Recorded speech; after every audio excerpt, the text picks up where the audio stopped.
British সরকারের সময় প্রতিষ্ঠিত ১৯১ বছরের পুরনো বগুড়া জেলা কারাগারের বাহিরের চিত্র দেখে যে কেউই ভবনের নাজুক অবস্থা অনুমান করতে পারবে।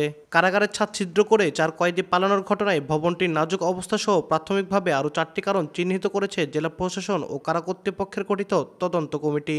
দায়িত্বরত কারারক্ষী ও কর্মকর্তাদের দায়িত্ব অবহেলা সহ কারাগারটি জনবহুলপূর্ণ এলাকা হওয়ায় নিরাপত্তা ঘাটতি চিহ্নিত করা হয়েছে।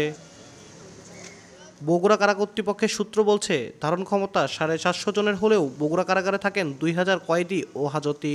এত সংখ্যায় কয়েদি ও হাজতি নিয়ন্ত্রণে ২৫০ জন কারারক্ষী প্রয়োজন হলেও বগুড়া কারাগারে আছেন মাত্র ১৮৬ জন। এছাড়াও রাতে পুরো কারাগারের সুরক্ষায় ৩০ জন কারারক্ষী দায়িত্ব পালনের প্রয়োজন থাকলেও দায়িত্ব থাকেন মাত্র ২০ জন। কারাবন্দির তুলনায় কারারক্ষীর অনুপাত খুবই কম হয় আসামিরা সহজেই পালাতে সক্ষম হয় বলেও উল্লেখ করা হয়।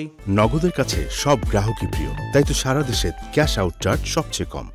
ভবিষ্যতে আর কোনো কারা কর্তৃপক্ষ কোনো কারাগারে এই ধরনের ঘটনা না ঘটে সেই ব্যাপারে আমরা তদন্ত টিমকে বলেছি যে একেবারে টু দ্য পয়েন্টে প্রত্যেকটা বিষয় খুঁটিনাটি বিষয় অবজারভেশনে নিয়ে আসার জন্য। ইতিমধ্যে ৩ জনকে মৃত্যুদণ্ডপ্রাপ্ত আসামি, যাদের এখানে এই জেলায় কোনো মামলা নাই, চলমান নাই, তাদেরকে রাজশাহীতে শিফট করা হয়েছে। এদিকে ৩ কারারক্ষীকে সাময়িক বরখাস্তের পর বগুড়া জেলা কারাগারের ডেপুটি জেলার মোহাম্মদ হাসানুজ্জামানকেও দায়িত্ব অবহেলার দায়ে সাময়িক বরখাস্ত করা হয়েছে।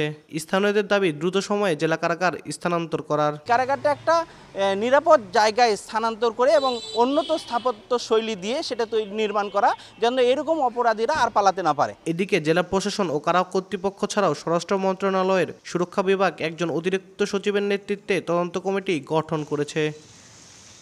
আব্দুল আউয়াল, সময় সংবাদ, বগুড়া।